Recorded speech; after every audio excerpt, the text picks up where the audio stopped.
Hey guys! So in today's video, I wanted to give you my top 10 tips for beginner artists, all of the advice that I think you guys need to know. So first off, I wanted to say, start off with fundamentals such as anatomy, values, and studies from real life. It's imperative for you to begin with fundamentals and to understand how to properly shade and how to draw forms and how to see forms in 3D rather than just focusing on a style. So definitely going to the library and getting a couple of books on anatomy and shading and drawing from life, as well as looking on DeviantArt and trying to find resources online that help you understand the fundamentals is going to be very useful for you in the long run so that you don't have to struggle with those things later on once you already have a style established. The next thing I would say to do is to draw every day. It's extremely important to do so because it helps you form a habit and to get into a routine to continue improving your artwork, because you're not going to get better if you don't draw. It's just important for you to draw as much as possible to be able to improve. That way you can make mistakes and find out what works and what doesn't work, and then that's the way you improve. Just like any other craft, the more hours that you put into it, the more you'll improve at that particular thing. So drawing every day, I think, is a very good habit to form as any artist, even if you're going to doodle a little bit, or even if it's not going to be a successful drawing, it's still going to help you improve your skills. The next one is a little bit weird, but I personally think that starting with pencil drawing is a skill that will translate to basically every other medium. Drawing is a fundamental part of most all kinds of mediums and all kinds of artwork that you're going to produce, because the skills that you learn, how to create forms with lines and how to shade and how to add details to whatever you're drawing, that is going to translate to painting. Now, I know that you're going to have to learn the different mediums that you're going to be using later on, but I've personally found that pencil drawing has helped me improve in other mediums as well, just because through pencil drawings I can find out how to properly draw proportions and shading and lighting, and it is much easier to learn than any other mediums out there. So if you do plan on trying out other mediums, I would definitely recommend that, but I think that your actual drawing skills are going to help you greatly in every medium that you try out. So just having a regular mechanical pencil and either a very cheap sketchbook or just copy paper, those are great for doodling and for doing studies and for practicing your drawing. You don't need the fanciest supplies to be able to get started with drawing and to create good art. I personally just use cheap pencils and inexpensive sketchbooks or copy paper whenever I'm just sketching or doodling. I still do it, and it's great for me, and it still helps me improve, so I definitely can recommend that to anybody. So if you do want to diversify the mediums that you're going to be using, I would recommend buying inexpensive but student grade supplies. You don't need the most expensive artist grade supplies to make the best art, because a lot of the times a good artist can make even horrible supplies work, as you've seen with a lot of artists who will use cheap supplies to make really pretty pieces of artwork. The problem with cheap supplies is not that you can't create good artwork or that it's going to help you make bad artwork, but you're going to struggle a lot with using those supplies. If you use cheap watercolors, a lot of times they will be gummy or chalky and won't have that great of a color payoff. They won't mix well, they won't layer well. And same goes for every other supply. If you use cheap markers or if you use cheap colored pencils, in general, cheaper supplies are going to make you struggle creating a piece. And when you're beginning, you won't need the highest artist grade, most expensive supplies out there, because you're not going to actually notice the difference in the light fast qualities or in the amount of pigment in those supplies as opposed to student grade supplies. The difference between artist grade and student grade supplies is oftentimes not really noticed by people who aren't professionals and people who understand the mediums very well. So I would definitely recommend using cheaper student grade supplies that have very good reviews on Amazon or on art supply websites.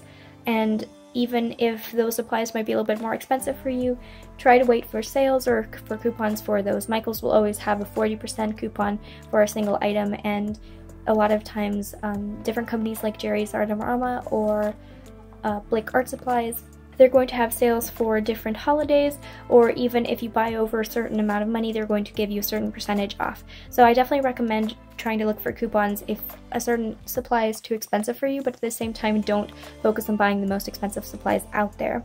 when you are buying those supplies, I think it's important to remember that it is an investment, because a lot of times if you're going to pay a lot of money for a watercolor set, for example, and you know its quality, it might hurt your heart because you think that it's just going to evaporate. You might feel like you might use it twice and then all the paints are going to be completely gone because you've used them all, but that's not the way it works. A lot of times the supplies that you pay a lot of money for, they will last you a really long time. I've been using the Krita watercolor set that I use for 2 years now. I paid $30 for it, so if you think about it, $30 over 2 years and it's not even close to being empty. It's an investment. Buying inexpensive but high quality supplies will also give you more freedom to experiment and to practice. If you're going to be using very expensive supplies, you're always going to have a fear of ruining them or using them up. So anything that has really good reviews and you've seen people try out and it seems to work for them, that they like them, it doesn't matter how inexpensive it is, just grab it and you will be good to go, especially for practicing and not for finished pieces of artwork. If you want to get started in digital art, I would say start with a small tablet and either a free painting software like Krita, which is what I'm using for this painting, or an inexpensive software like PaintoolSai. I personally cannot recommend PaintoolSai because I tried it out and I didn't really like it, and also I've seen that the artwork created with it a lot of times is not as detailed as I would like my pieces to look like. I would like them to look much fuller and to have a lot more dimension, but if you do like the look of artwork created with PaintoolSai, go ahead and grab that one. It's not very expensive at all. But that is just to say you do not need Photoshop for painting, and there are very many free painting softwares out there that you can try out and that are really good quality. I personally have primarily used Krita for all of my digital paintings because I do think it is a very impressive program and it is completely free. My next tip is to try as many subjects and techniques as you can before narrowing down to what you want your art to look like. So I understand that maybe the most alluring part of being an artist is finding a style and finding a look to your artwork, something that is definitely distinguishable and that sets you apart as an artist.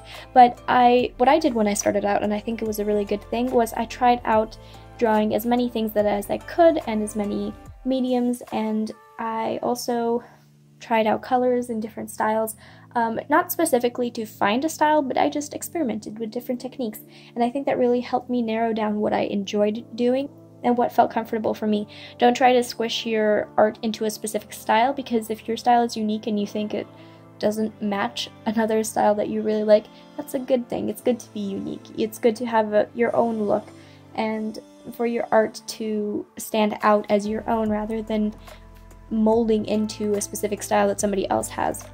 The next thing I have to say is that seeing mistakes in your artwork is good. Personally, my biggest fear when it comes to my art is not being able to see what's wrong with it and therefore not being able to fix my mistakes. So if you're ever having trouble with seeing your mistakes, take a break for a day and come back to it later, or hold your drawing in a mirror. If you're doing this digitally, just flip the canvas horizontally, and that way you can see the mistakes, because it's going to show you a new way of looking at that piece. Seeing mistakes in your artwork is good because being able to judge that there is something wrong with your artwork will make it easier for you to be able to fix those mistakes rather than just being content with what you've created and you show to other people and then they do see those mistakes in your artwork. This sort of ties in with my next point, which is to remember that the more you draw and fail, the more you will learn. Failure is good because you learn what not to do and what works with your artwork, and if you have a good concept in mind of what you want to draw and you draw it and it did not turn out exactly how you wanted it to look, if you redraw it, you'll find out that it'll actually look closer to what you had in mind, because you will not repeat the same mistakes that you made when you first tried out the piece and you failed. So the more times you redraw something, the better you will be at it, because you'll keep narrowing down the mistakes that you made during the first time or the second time around. And so failure is a good thing. You just learn what not to do and what doesn't work for you. And even though it seems discouraging in the moment, you're not going to make those mistakes again in the future. So every artist has to go through that. So it's not a bad thing at all. My next tip is don't compare yourself to other artists that you look up to, which is extremely important because everyone posts their best self and their best artwork to their social media, because obviously you don't want to post your failures online. You don't want people to see that you're not as amazing as you would like to be. And so what you don't see is the effort and the struggle and the failure and the doubt and the time and the patience that big artists that you look up to put into their artwork, and how many pieces that failed and they didn't post. You don't know the amount of time that it took them to get to where they are. Oftentimes it takes years and years and years and years to get to where you want to be. And so don't be discouraged that if you've only been drawing for a month or two or even a couple of years, maybe you draw once a week and you've been drawing for 3 years and you don't think that you are where you should be. That might be just because you don't draw enough. Maybe another artist in 3 years has improved way more than you have, but they could have practiced every single day as opposed to you if you don't draw every day. So basically, if you have determination, you will get to where you want to be, but you just have to put in as much work as possible. If you draw once every month, you're going to have, 12 drawings in a year, as opposed to if you draw every single day, you'd have 365 drawings. That's just an example. You know, you can see that in 12 drawings, you're not going to make as much improvement as you would in over 300 drawings. And so drawing every single day is going to help you make failures and make bad art that's going to inevitably lead to you learning from those mistakes and making good art. And this just ties in with what I said, but you won't become amazing overnight. But the more you do practice and draw, the faster you will reach your goals.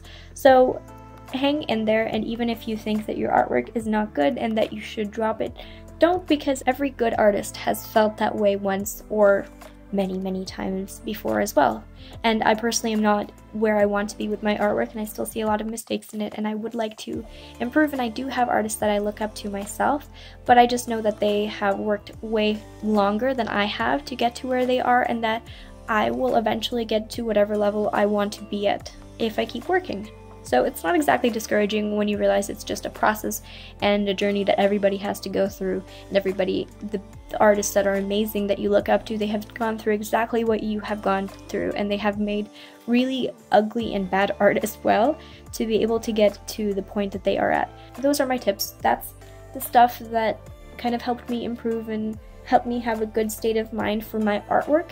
And I'm going to very briefly talk about this piece.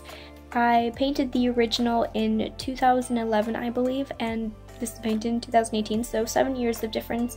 This was painted in a program that was meant for photo manipulation, and it was a very horrible, tacky program. I just used the airbrush on that and painted over this, and so I thought I was so cool because I was digitally painting. But yeah, this is how much I've improved in 7 years, and I took the same drawing and I redrew it. So if you do like the finished piece, the painting, I have prints of it available in my shop. The link is going to be right at the top of the description. So if you want to grab a print, that would be super amazing and very sweet of you. But yeah, thank you so much for watching. If you like this video, please give me a thumbs up and subscribe, because I put out new videos every single Sunday. I will talk to you guys next week. Bye!